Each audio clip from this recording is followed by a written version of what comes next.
Spacey Sims, and we are back with more Cinderella phenomenon in Karma's route / Claude's route.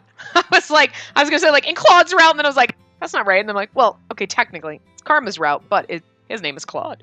Claude Karma, Claude. Karma, Claudemelian. Claudemelian. Karma, Claudemelian. I really fucking want to listen to that song right now. I might have to now listen to it after this part. Okay, hold on. Pause. Listen to it. Oh my god, that really makes me want to put Culture Club on my phone. I don't have it on my phone. It's on my iPod. Well, I haven't used my iPod in years. That's sad. I think all my music's in a million different places. Anyway.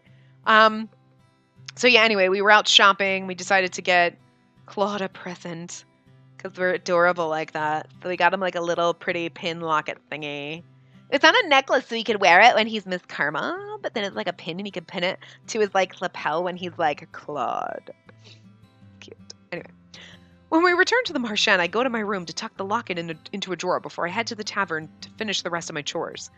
Just as I expected, Claude is not downstairs today either. We read that in the last part, but then I realized we were kind of at time, so we're reading it again.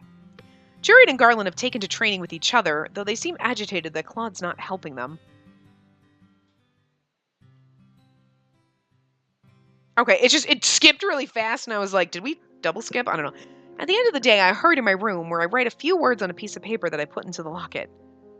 A normal rose would have withered, so I offer this one instead in heartfelt thanks. I hold the locket tightly in my hand and start toward Claude's room. Why is my heart beating so fast? I'm just giving him a gift. I pause at Claude's door, remembering the last time I entered his room. I'm sure it's okay if I just go in. Why would we just walk in? Knock! I open the door to Claude's room, which is thankfully not locked, and step inside. Claude is sitting motionless in front of his mirror, shoulders slumped as he stares at his reflection. Maybe if he doesn't break his curse, he turns into a beast. Because he's got the Beauty and the Beast curse, right? Maybe he turned, it's not oh. Because, in Beauty and the Beast, the prince is actually cursed, right? But he's a beast, and somebody has to love him. Maybe if he doesn't break his curse by a certain point, he becomes a beast, a monster. Oh, you're so beautiful, but if somebody can't really love who you are, you become a monster.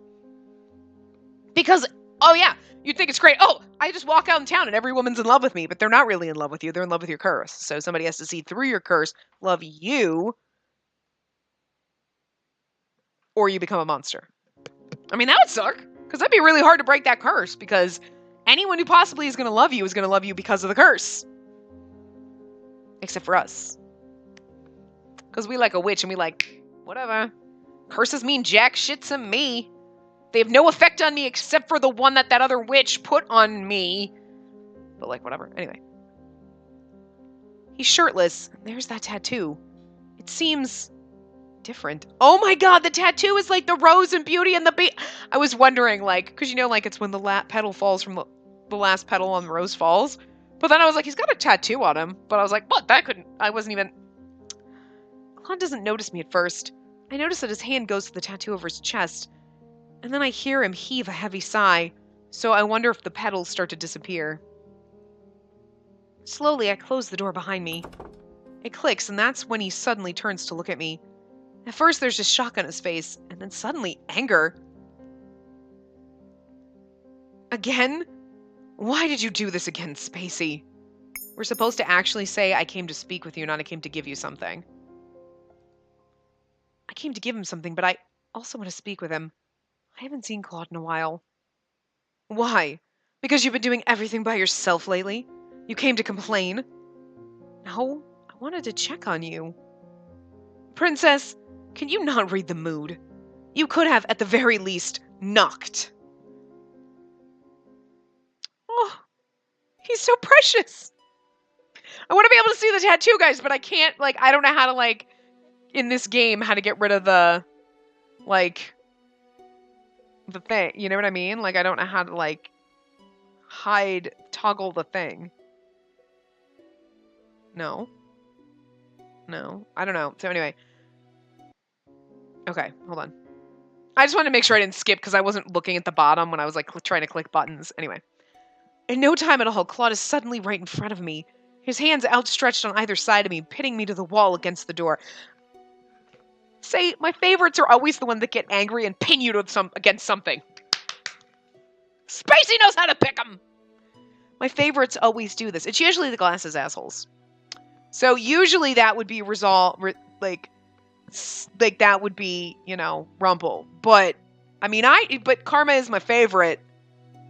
And he's the one that's... So, yeah, girl, I know how to pick them. I know how to pick the angry ones. I have a type, apparently. Jesus.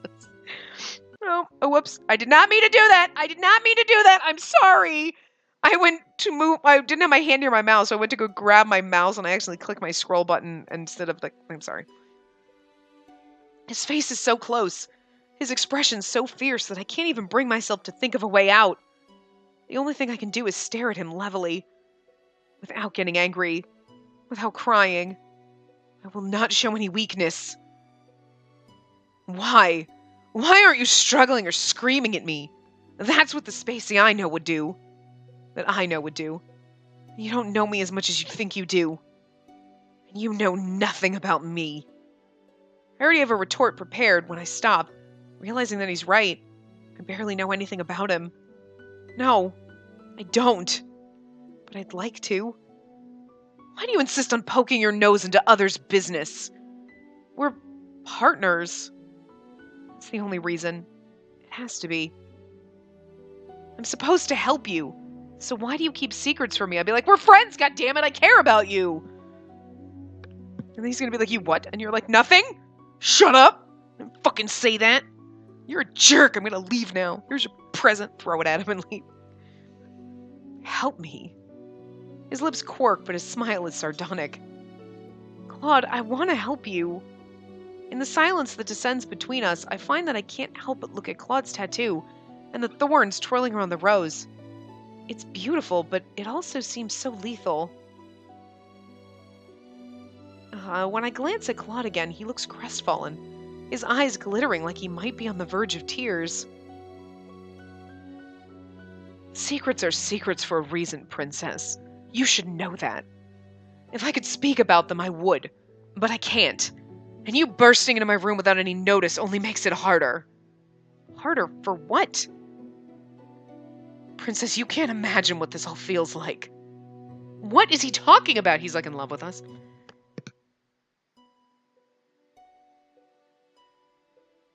And that whoa.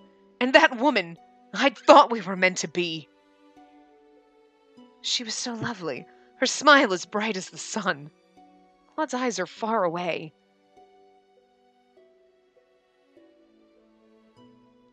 Oh my god, he's like, I actually loved her. But here's the thing. He was in love with someone, right? But you threw the witch away, so you're talking about somebody else. And this sentence right here, like, that's why, never again. But then you ruined everything, Spacey. You cut me down, like, because he was like, I'm never gonna fall in love again. I'm gonna be, whatever. Nope, never gonna happen. Just gonna be like, whatever, live happy life, living in my curse. But then he is in love with us, and he's like, damn you for, I'm like, we're getting blamed for it. He's like, you ruined it, Spacey. And we're like, I did what now? I just, showed up and made you feel again? Like, I don't understand. I push my hands against Claude's chest, catching him off guard and force him to stumble back. I can't take any of this. If I've ruined anything, then I'll just leave. You can have all the time in the world to yourself, then. The locket I brought for him burns in my hands, and I end up throwing it at his feet. Spacey, wait! I ignore him as I run from the room. When I return to my room and lock my door, I feel too hollow inside for tears. It hurts to breathe when I think of Claude. Because we love him. I eventually manage to fall asleep, but only have snatches of restless dreams when my eyes finally close. Mother, are you and Father in true love, like in the fairy tales? I thought I forbid you to speak of fairy tales. Have you been reading them? No, Mother. I overheard someone in the palace talking about them today. Then I shall find that person to make sure they know what an appropriate topic of conversation in the palace is. But Mother, the true love in fairy tale sounds so nice. Do you think I can fall in true love with a prince? Yes, his name is Karma. Dearest one, true love like that does not exist. But the love between a mother and her child is the truest kind. It cannot be replicated by anything else. All other kinds of love is an illusion. My love is all you will ever need. Do you understand me, my heart? Yes, Mother. Fucking evil witch. Her mother's a goddamn C-word. The lost prince. Oh.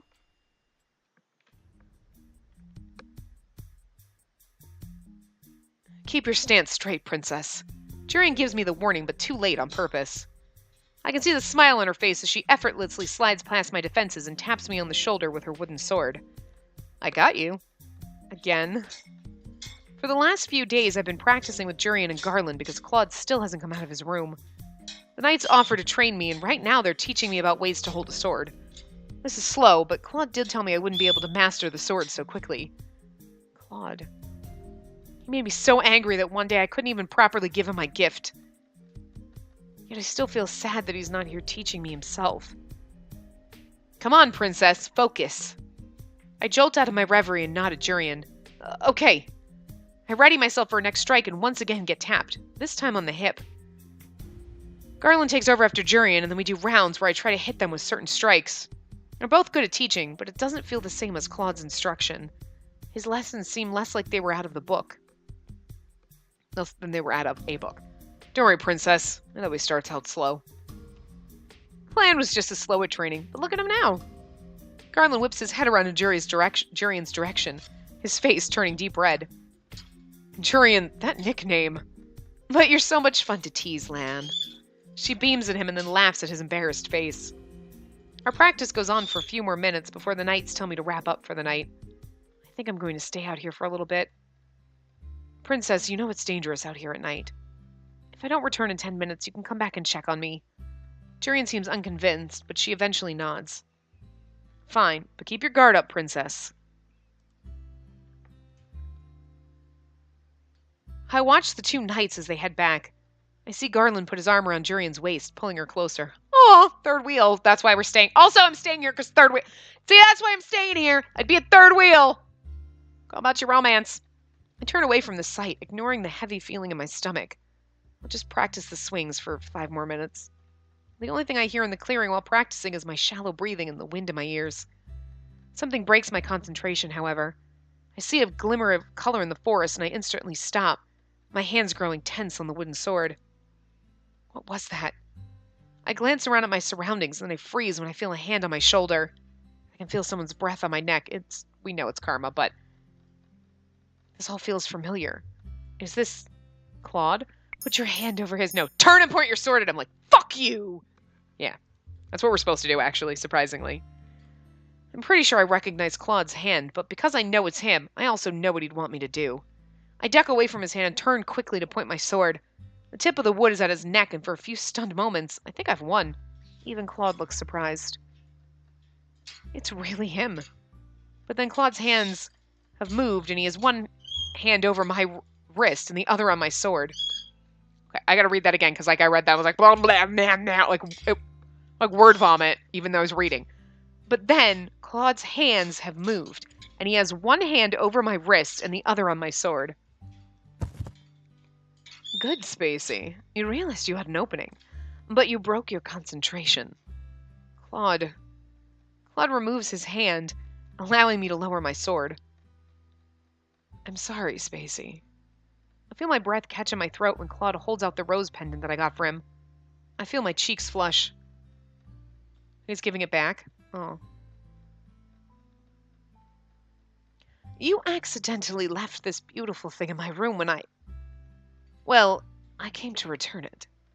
Return it? Yes, you left it in my room, and so I only thought it appropriate to bring it back to you. Does he really think I left it there on accident? Why would I leave it in your room on accident? What?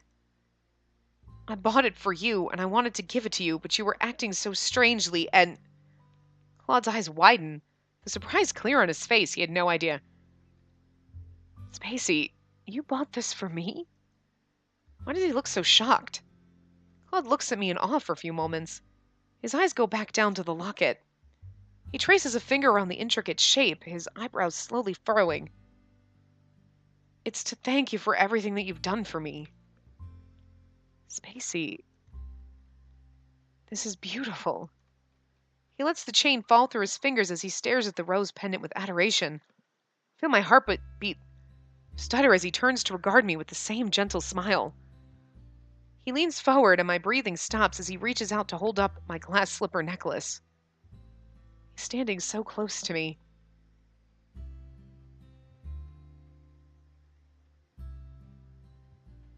You really are a good person, Spacey. You completed your second good deed. I think some kind of congratulations is in order. Is there anything you want that I can give to you? I look up at him and notice that Claude's smile doesn't reach his eyes. He still looks so sad.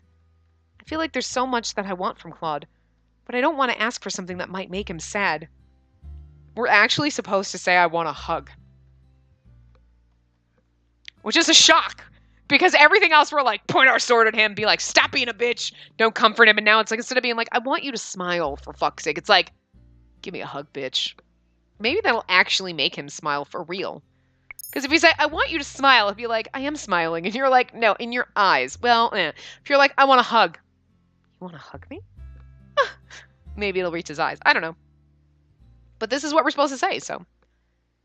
Huh? Claude looks at me in surprise. He thinks I'm being foolish for making such a request, doesn't he? I shouldn't have said anything. But before I can say anything else, Claude takes a step forward and wraps me in his arms. Oh! CJ! CJ!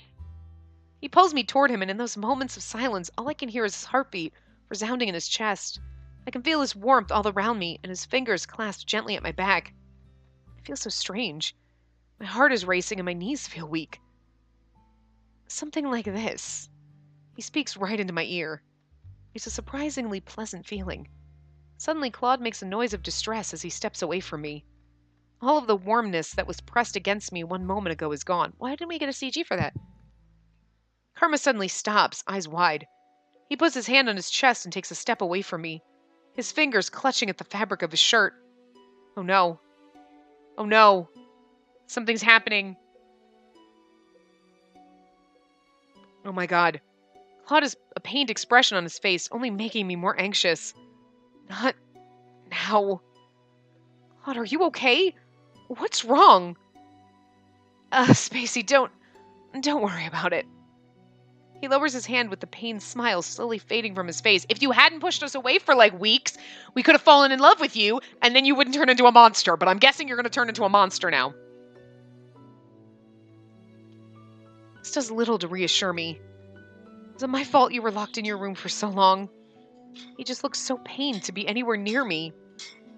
No, most definitely not. I was feeling under the weather. And also bitter. Bitter? Why would he feel bitter? But it's not for you to worry about, darling. For now, we should head back. It's late and you need rest. I just got back from patrol, so I'd like to rest as well. Is there anything else I can do for you? No, sweet Spacey. You've already done enough for me. He clutches the rose locket to his chest and sighs out a little with a gentle smile. The smile feels real to me. This is a beautiful gift, and I'll treasure it always.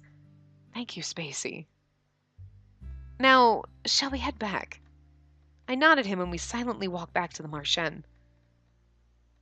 When we make it back to the tavern, I feel tired, but also lighter than I have for weeks. Claude wishes me a good night before slowly walking off to his room, holding the rose locket I gave him tightly. Today I'm walking around town to do some errands with Claude. It's been a while since we've done this. Though we're here to run errands, there's also something else that drew me into town today. Yesterday, Waltz came back to the Marchen and told us of an announcement that the king was making today. Apparently that announcement had been posted for at least a week's time, but Waltz had only caught on to it after hearing about it from the crowds after one of his puppet shows. I'm not sure what this announcement entails, but I feel that I need to see the king make it with my own eyes. I can see more people milling about than usual, which means most of them must be waiting for the king to speak, the ball. I have a bad feeling about this. It's not strange for the king to make announcements, but this feels so sudden. And with everything else that's happened to me, I feel on edge. Wow, Spacey, you made these bags sound a lot lighter than they'd actually be. Stop complaining, Miss Karma. You get valuable experience out of carrying bags. Seeing Claude complain is amusing, especially since I know he can handle the load. I feel like a servant. What does that make me when you made me carry all those bags before? An assistant? I roll my eyes at him. We're both working at the Marchen, you know. And then the thought strikes me. What do you even do with the Marchen? Claude looks surprised at my question, but then he quickly smirks at me. I train the knights, of course. I also attract customers with my beautiful reputation. I start laughing and Claude's face flushes. Darling, I get the feeling you are laughing at me. I wonder. We finish up the rest of our errands and then sit down in the town plaza to rest. Claude leaves briefly and then returns with a slice of cake for both of us to share as a snack. Isn't that adorable? We share. I bought a piece of cake for us to share. Smack! Bitch, get me my own piece of cheesecake! All right, I get that's selfish, but it's cheesecake, for fuck's sake. I mean, this is just regular cake, so whatever. We can share that because I don't care about cake. But if it's cheesecake, I'm gonna knock a bitch down. Like, I have a lot of things I want to ask him, and now feels like the right time to do so. May I ask you a question? Of course, darling, anything. Do you enjoy dressing like a woman? I don't mind it, really. I appreciate the beauty in anything. You girls get to wear quite an assortment of lovely dresses and makeup. It's quite beautiful. He's a little gay. I love it. Odd.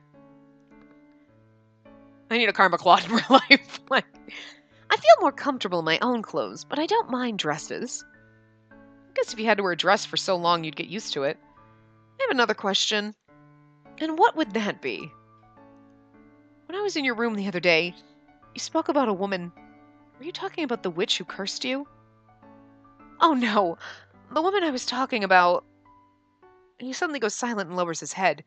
His expression fades into something more melancholy, and I feel my heart lurch. Maybe I shouldn't have brought this up. To my surprise, Claude continues talking. I think, because remember, like, we think, like, Rod, you're in love with Viorica and Bubble. He's like, no, I fell in love with you, though. I gave up on her, and, like, I let it go because she's happy, and that's great, and we're friends, but I'm in love with you. Like, you know what I mean? And that's exactly what's happening with Carmi. He's like, I thought we were going to be, and then you ruined everything because he swore that he wasn't going to love it. Maybe that's what it is. So maybe he was in love with someone, she broke his heart, or something happened, and then he's like, I'm never going to love it, and then he became just this vain, selfish douchebag. And then he got involved with the witch, treated her like garbage, she cursed him. And he was like, well, it's okay, because I'm never going to love anyone again, like, whatever. I'm selfish, I'm all about me, I'm gorgeous. Oh my god, Spacey, I'm in love with you. And now we've ruined it. Because you came along and ruined it! What did I ruin?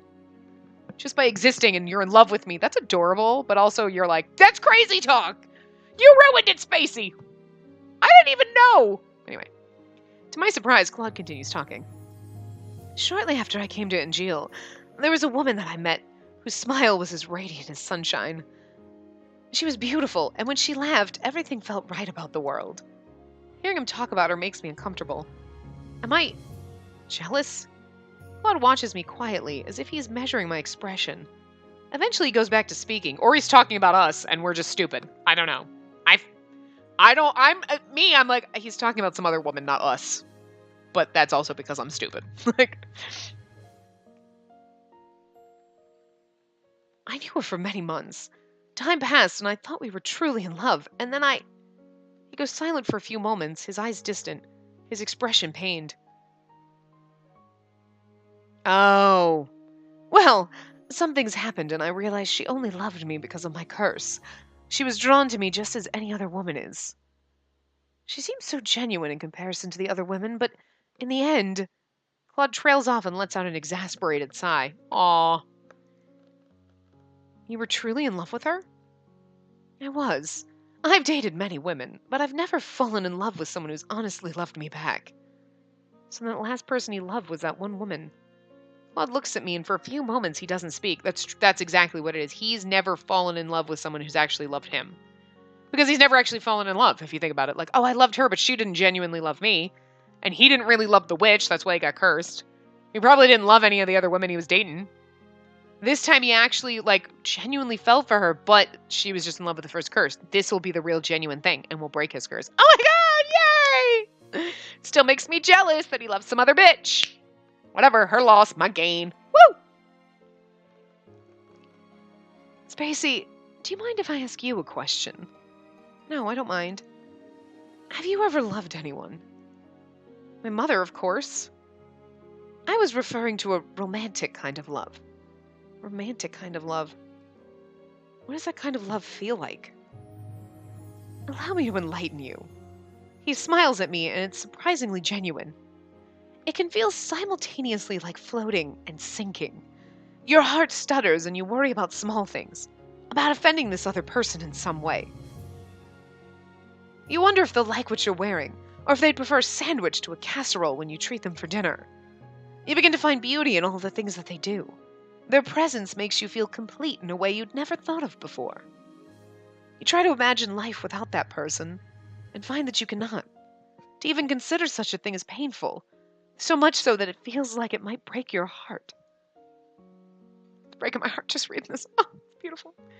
Claude continues talking, but my mind is already whirling. Though he phrases things in a way that still feels unnecessarily dramatic, I feel a tinge of familiarity. The things he's describing, those are the things that I feel when I'm with him. Before I can say anything, we hear the sound of hooves and the both of us turn. I can see a procession of knights along with the king on his horse. He normally rides into town like this, but today he's not smiling, and there are way too many knights riding with him. And is that Sir Alcester? Let's go find a place to stand and watch. As you wish. Claude walks with me into the crowd gathering around the king, and we find a spot to spectate at the very edge, closer to the alleyways. My beloved citizens of Angeal, I've come before you today to make an important announcement. Ever since I was given this crown, I have sworn to live my life for the people, and to rule in all fairness so that our kingdom can enjoy great peace. Alcester didn't, get him, did he? The crowd breaks into applause. I stare at the king, an uneasy feeling in my stomach, when I notice that there's a sadness in his eyes, though he's smiling. Then I notice Sir Alcester appears to be hiding a smile. I don't like where this is going. The king's speech goes on for long minutes after that, with him detailing the commitments he made, the goals he set, and finally his love for the people. The audience around us claps and cheers, but Claude and I are silent. Something is not right. I nod in response. To this day, I keep this promise. I would never break this oath, for it's the foundation on which I rule. The audience claps again, but I'm silent, watching the king intently. Unfortunately, the unwelcome news that I bring you today gives me reason to hand this foundation over to someone else. I have fallen terminally ill. The king's proclamation is met with shocked and angry chattering from the audience. I can't hear anything that's being said over the cacophony of voices, but I know that the audience is dissenting. Here's the thing. You're the king. You're terminally ill. You have the right to give the power to anybody else. You're going to give it, but you're going to get... This is a trick. You are being tricked because you would pass it down to your lineage. Obviously, we would get the crown because we're actually the real, birth princess. We his DNA over here. But he doesn't know that, and nobody else knows, whatever. But, and maybe there's rules that's your stepkids don't count. But I'm stepping down as king. No, you would hold on to that motherfucking crown until your ass is dead. That's your job. You're the king. You hold that crown until your ass is dead. Yeah. You can prep and be like, I'm terminally ill, so I'm prepping. Just so you know. But you're not dead yet, bitch. God damn it, men. I'm terminally ill, so I'm going to give someone else the job because I can't handle it. And meanwhile, a woman's like, hey, you're going to pry this crown from my cold dead hands, motherfucker. A woman would be queen until the day she died, and then it would be a week afterwards, she'd be home in the place wait! Fuck you guys, I'm not gone yet. Because we know how to do things, is all I'm saying. Whatever. I stiffen as I stare at the king. He's lying. I can tell by the firm set of his jaw and the way his eyes flicker across the crowd faster than they ought to. The king has lied to me so many times before that I can recognize when he does it. I know that this unfortunate news must come as a shock, but this is an illness for which there is no current cure. As for the question of my successor... He trails off for a few moments, and I think I see something in his eyes that hints at urgency, but but not sure why. Crown Princess Emmeline is unmarried and still too young to rule on her own. I feel a pang of irritation and confusion. Another lie. Emmeline can rule just fine with the help of Sir Mithras and the others. After much thought, I have come to the conclusion that our kingdom, which still continues to face danger from the witches, is best put in the capable hands of the commander of the Order of Caldera, Sir Alcester. What? I can't hide my shock. The rest of the audience reacts similarly, their sudden outburst a testament to their confusion. While I will be providing support and assistance from the sidelines, I cannot in all good grace continue to wear this crown when I know I cannot serve my people as they deserve. Simply put, I believe that the witches have gained more power in the recent months, and that Sir Alcester is best suited to deal with these conflicts. The fairy tale curse runs more rampant these days, and there have been more reports of incidents involving magic. The murmuring continues, except now the townsfolk sound panicked. This cannot be true. I don't miss the reluctance in the king's next words. Sir Alcester has also suggested a number of remedies to our laws, especially concerning our security and work hours. I believe that Sir Alcester can better rule this country in these turbulent times. Please show him all the love and loyalty you have shown me. That bastard. Claude has a foul expression on his face, and his words feel heavy, even in a low whisper. I know the king. He takes every duty upon himself, and he would never hand his crown to someone else. Once Sir Alcester comes to stand on the podium, he silences them with the glare. Citizens of Angeal, I swear to you that I'll serve you as well as Gennaro has. Bullshit. That being said, I also believe some changes will need to be made. Cunt muffin. Sir Alcester continues to speak. He mentions things like curfews for safety, extended work hours, and additional taxes to go towards the knights. But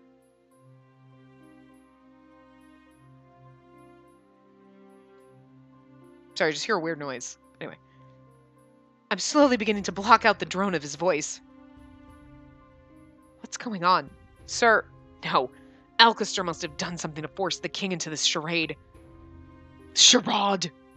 The king stands behind Alcester with his hands clasped, his eyes alert. But there's a helplessness to them that I've never seen before. It isn't long before the crowd's unsettled murmuring becomes agitated whispering. I'm stunned when Claude cups his hand to his mouth and starts shouting. There's only one king! King Gennaro! That sounds way too feminine for him, but anyway. Claude grips my hand and starts leading me around the outskirts so that the people can't spot him as he continues his shout. The crowd begins to chant along with Claude, and then they draw near to the stage where my father and Alcester are standing. There's only one king! King Gennaro! There's only one king! King Gennaro! Crowd. Woo, woo, woo. Let's go, Spacey. The crowd is right next to the platform now, and the chant carries on. Claude pulls me behind him, but my mind is on my father and on his desperate eyes. Hours later, the Martian's tavern is chaotic. People are talking over each other, trying to relay the scene that they saw in town today. Every visitor here is talking about what they witnessed. I've been in a corner of the room this entire time, trying to understand everyone but failing. Delora and Parfait aren't here to calm all of this chaos. Ahem. We gotta remember to do his voice right. Hey, princess, how are you feeling? I almost jump when I hear Rumpel's voice. Surprised. I can feel when a damsel is in distress, milady. I'm really not in the mood for your flirting, Rumpel. Oh, my apologies. I thought you might have wanted some cheering up. Where's your partner? He went out to town to survey the situation. Karma doesn't do anything around the tavern, but he does a whole lot for you, doesn't he? I suppose that's the least a man in love can do. I feel myself blush. What is Rumpel going on about? Princess, you're pink. I am not. My mind feels all scrambled now. This is all Rumpel's fault.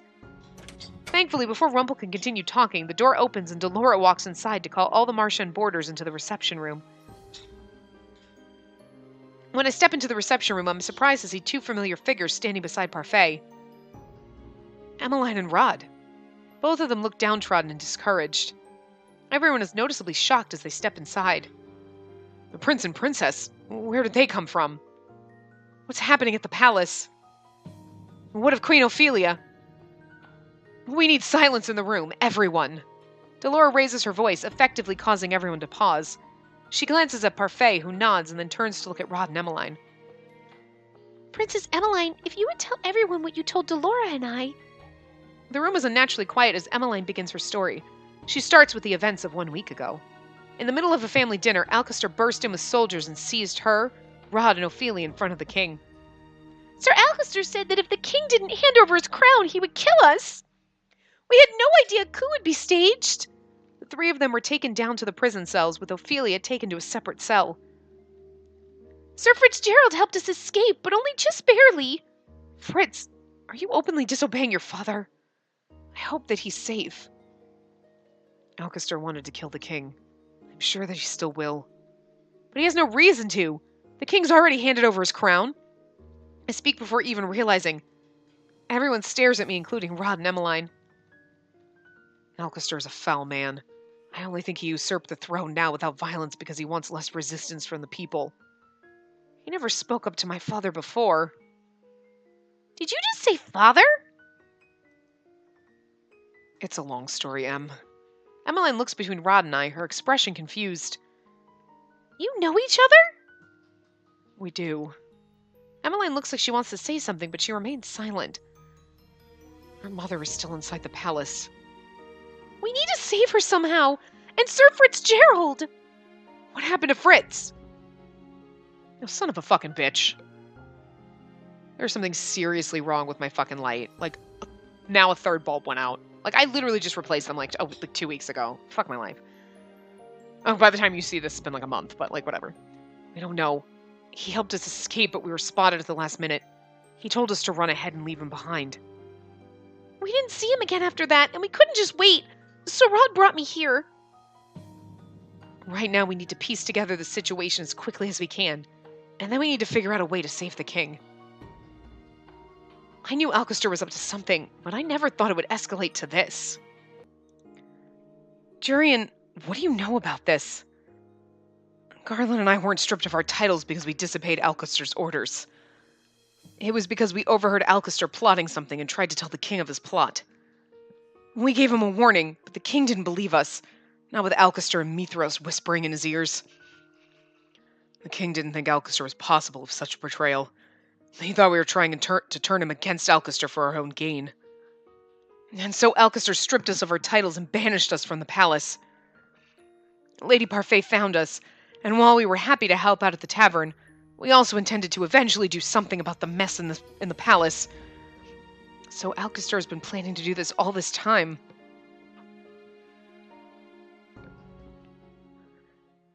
When we part for the night, Parfait and Delora take Rod and Emmeline to a room that they can share. It's been decided that they'll be harbored here at the Marchen, a place that Emmeline apparently knew about but never came to because she wasn't cursed. Well, Rod did say that his family knew he was cursed. I noticed Emmeline looking at me many times throughout the night, but she never asked me anything. The next few days are a muddled mess. Everyone's busy trying to find out what happened and what can be done, to help the king. I don't know why I couldn't read that. I'm sweeping the tavern half-heartedly one day, my thoughts on everything but my chores. Everyone's been trying to do something to help out the last few days. Though I've gone on quite a few trips into town with Claude to search for information, I haven't been able to find much. I feel so useless. I'm finally on my break, so I decide to go into the reception room to rest. When I step inside, I notice Emmeline sitting on the couch. She waves me over as soon as she sees me. She hasn't really openly spoken to me since she's been here. Parfait and Delora have been trying to hide her so as not to cause a ruckus in the Marchen. Rumors are dangerous now. You're Spacey, right? Yes. Rod told me about your curse. He said that you're the king's blood daughter. I'm really sorry. I'm shocked by Emmeline's sudden outburst. What? I didn't mean to, but I took your place. How could I forget my own sister? We're not blood related. That doesn't matter. I would love you regardless. Emmeline was always trying to take me out and do things with me back when I was still in the palace. I distanced myself from her because I thought the king loved her more than he loved me. I still think that maybe he does. We weren't close. I barely spoke to you, or to Rod. Didn't he tell you that? He did. But perhaps now we can turn over a new leaf. Emmeline is as stubborn as always. I have more things to worry about than being her friend. I have to go. I I walk off before this conversation can continue. I know, we have more things to worry about, but it's like, you know what, though? We're trying to be a better person. Like, look, I got more things to worry about right now than that, but you know what, maybe, like, we can be friends someday, because I'm trying to be a better person, and you're not awful. Nah. If I hadn't been cursed and remained in the palace, would Sir Alcester have taken me hostage too? No, he wants you. We know this, but we don't know this, I guess? I don't know. The hours tick by and as the tavern is emptied for the day, Delora calls everyone together to explain what she and Parfait have pieced together about the situation. All right, everyone, we've come upon some new information. The first is that Alcester has cracked down on the riots in town. Anyone seen protesting his rule is thrown in prison. The king always valued the people's opinions. Alcester doesn't even want opinions. He only wants to rule with an iron fist. Our patrols have shown that there's overall more security in the palace and around the town. They've been charged with keeping people quiet in whatever way they possibly can. We heard from the prince and princess things are most turbulent in the palace, as we heard. Okay. The king is still alive, but it's unlikely he'll stay that way for very long. One thing is clear. Given Alcester's motives to take over the kingdom, I doubt he'll rest until the king is dead. The king's men have turned against him, and even if they're loyal soldiers still left in the palace, we can't contact them right now. Rescuing the king and queen will be on us then. We just happen to have people in this tavern that have a shot at rescuing them. Prince Rada has the key to a secret passage we can use to break into the palace. Secret passageway? But only the king and the commander of the knights have the key to the passage. So how did they get a copy? Who's going to join us on this mission? Jurian and Garland both volunteer immediately, followed shortly by Claude and Waltz. I'll go too. The room goes quiet as I step forward and volunteer. Princess, we can't just allow you to put yourself in danger. I look at Claude, who's staring at me shocked. I took up the sword so I could protect those I care about. Princess, you don't have nearly enough practice. But I can help. I still have time to learn. I agree with Parfait, Princess. The palace isn't the place for you to try out your newfound sword skills. It's my fucking father, and even if he doesn't love me, I still have to fucking save him. And you may as well chain me up, because I refuse to stay here while you all go save the king. Princess! Well, she has been practicing with the rest of us. Don't encourage her, Jurian. But it's not like any of us can stop her anyway. You're right. The princess is quite stubborn. Claude agrees with Jurian, but I can tell he doesn't like the idea of me going along with them. If only we had the time to get reinforcements from Karma's country. Karma's country? Brugantia. How is it possible that a Brugantian citizen can simply ask for reinforcements? Karma's the crown prince. And he's sitting there in his pretty dress. I'm the crown prince! Sorry, I smacked my microphone like 40 times while clapping. Karma's the crown prince of Brugantia. There's some shuffling in the room and everyone turns to gawk at Claude. Rumpel, Anise, Rod, and Emmeline all look shocked by this revelation. You're the lost prince? Lost prince? It sounds like such a tragedy, doesn't it? She's like, but you're in a dress! Anise suddenly looks distressed as she fiddles her thumbs. All this time and I never knew. I am so sorry, Your Highness. There's no need for formalities, Anise. But I'm the lost prince after all. I keep my lineage a secret because right now, I'm just a normal commoner. But you're the prince! Couldn't you still ask for reinforcements?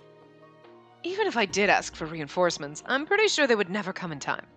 Besides, I can't go back to my kingdom yet. Can't go back while he's still cursed. Conversation continues in a more solemn tone. Eventually, we start speaking of our plan to enter the palace. When the details are finalized, I repeat everything myself to make certain that I know what's meant to happen.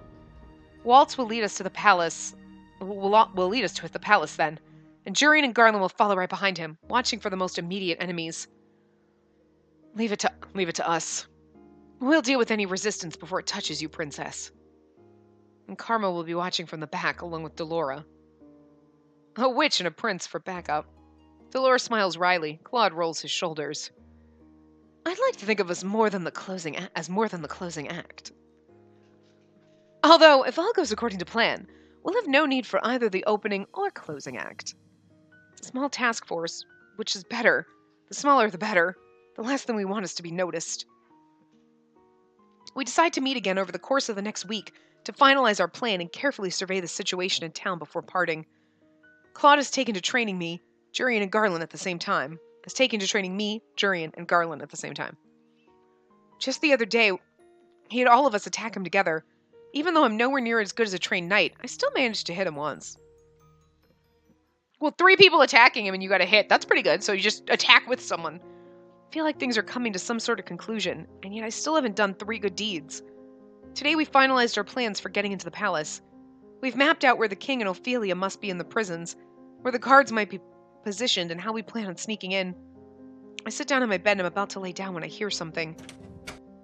Hello, love. Now he's calling us love again. My, you're red. Were you thinking about me? I always think about you. Just kidding. But it's true.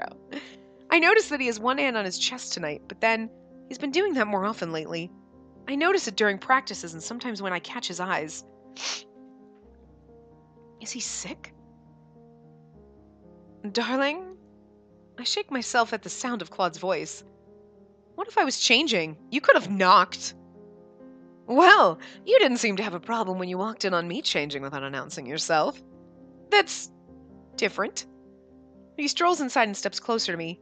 He smiles at me mischievously. Oh, how so?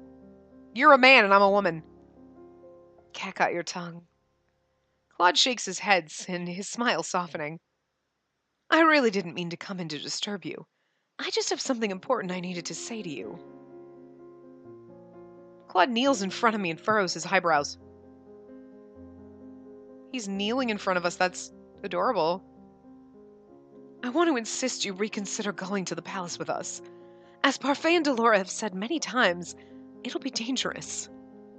Nothing you say is going to change my mind. I want to do what I can to help everyone. Yes, and that terrifies me. Terrifies you? Your stubbornness leads you to put your neck out there for someone. I would never forgive myself for your injuries, if your stubbornness, okay. If you want to help me, stay here where you'll be safe. I'm not some damsel that needs to be protected. Spacey, all I want is for you to stay safe, so that when we save your father, you can face him with a smile. I won't be able to face my father unless I'm one of the people to save him. Stubborn as always. I sigh, irritation welling up in my stomach at the look on Claude's face. He's calling me stubborn, but he's being stubborn about this. You've said I've improved with my sword fighting. I was waiting for it. I'm like, yeah? I know we had to, the CG jumped, but you have. You've improved so much because of your resilience and drive, and because you're genuinely interested. It's because I have a good teacher. Oh, your compliment is gentle music to my ears. Your compliments mean a lot to me, Spacey. My eyes fix on his soft smile and at the gentle crinkles in his eyes. Our eyes lock, and for a few moments I'm aware of a slight energy between us. I glance away hurriedly, not entirely sure of what would happen if I kept staring at him. My heart beats unsteadily in my chest. Earlier today I confronted your sister when she started crying. Oh, comforted. I comforted your sister when she started crying about the things that happened in the palace. Emmeline, why would he comfort her? I saw her crying downstairs in the reception room earlier today, without anyone there. She is a rather sweet girl. I keep thinking the two of you are completely different. You're both strong-willed and stubborn, but she wears her emotions on her sleeve, while you keep it all inside of you. I'm not hiding anything if that's what you're implying. Mother always told me crying was weak. Claude stands up and leans forward. Before I know it, I'm in his arms. Spacey, I'm always here for you. I feel flustered again, and my mind feels foggy. I can barely comprehend what's in my mind or in my heart. Thank you. So, thank you. You never need to thank me, Spacey. But you've done so much for me. It's not just the sword fighting, it's your patience, your company. You're saving me when I needed help. That's not true. I'm pretty sure I'm the most selfish person in this tavern. All I ever want is things for myself. I've never thought that you were selfish, Claude. He puts a hand on my cheek and looks at me solemnly. You don't think that me wanting you is... Suddenly steps back, his hands on his chest again, his breathing heavy. I stare at Claude with wide eyes. Oh god, he's like slowly fucking dying! Or turning into a monster. Claude, are you okay? I'm fine. He sighs out slowly, but he sounds obviously pained. I'll go get Anise. No! I'm fine. I'm fine. I swear it. It's just a spell of dizziness. But you... He manages a small, tight-lipped smile before he straightens and shakes his head. His hands are visibly shaking. I must be tired. But Claude... Do not tell anyone about this, okay? I don't want them to worry. Why is he always so stubborn? He's obviously in pain. I clench my hands into fists as I frown at him. Why must you always be so secretive? You're keeping something from me, Claude. I'm sorry, Spacey. Claude abruptly leaves the room, leaving me with my fragmented thoughts.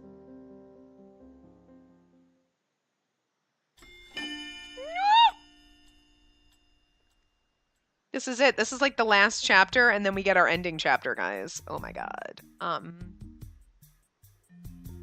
We can do a little bit more. Today I'll land another hit on you, Karma. If you can, darling. I welcome the challenge. Princess, your side is open. I bring my sword up closer at my side as Garland strikes me. Tonight's the first night I get to use a real sword as opposed to a practice sword. The sound of metal clashing echoes into the night. Is this what a real battle feels like? We've been practicing under skirmish conditions for the last few days. Since tomorrow is the day we enact our plan, we're doing some last-minute practice. Remember, fighting back-to-back is better than doing it alone. Claude dodges Jurian's sword as he speaks, but I notice that he seems to be taking special care not to look in my direction. He's been fine for the last few days, but I'm not sure when his pain will return. If only he'd tell me what was wrong with him. What are you doing, Bird? Fucking weirdo. When Claude finally calls the end of practice, we're all exhausted. Good job, everyone. You'll all be fine tomorrow. Galen turns to face me, a soft expression on his face. And if it comes down to it, Jurian and I will protect you. Galen looks over his shoulder at Claude. Both of you. That's our job as knights. I'm quite capable of protecting myself, but I do appreciate the offer. It's late. We should all get some rest. The two knights excuse themselves, leaving me with Claude. Spacey, you should go to bed. Princess? I have a feeling I won't sleep much tonight anyway. Be that as it may, you should still try. I'm about to retire for the night as well. We're supposed to say, I want to talk to you. About what? Claude takes a step back, and I stare at his hand as his hand absently moves to his chest. Are you okay? Are you really okay, Claude? I've been perfectly fine this past week. He's lying. He is obviously in pain. Why do you have to keep your pain a secret? Why won't you talk to me? I've told you before that some things are better kept a secret, Princess. Claude sighs out, then leans forward to set a hand on my head. Spacey, promise you'll stay behind me if we're attacked. And if at any point it looks like we may not make it, you're to run as fast as you can back to the Marchen. That's cowardly. Spacey, don't you remember what I said before? Sometimes running is the right thing to do. Never run into an impossible situation. Instead, live to fight another day. Promise me you'll stay behind me. Please, Spacey, give me the peace of mind. We're supposed to say, I promise. If it'll make him feel better before going into this mission, I can't deny his request. Claude's expression softens as he moves away from me. I'll stay behind you. Thank you, Princess. Let's attempt sleep in preparation for tomorrow. When this is all over, I'll pry Claude's secrets out of him. Oh, he's gonna die in the battle, or like whatever. It's gonna. Oh God. Anyway, we're a little under, but bird. But that seems like a good place before we get too far in to like other stuff, and before we get into the main battle. So I'm gonna wrap this part up here. I will see you guys next time. Remember to give the video a big thumbs up and subscribe to see more.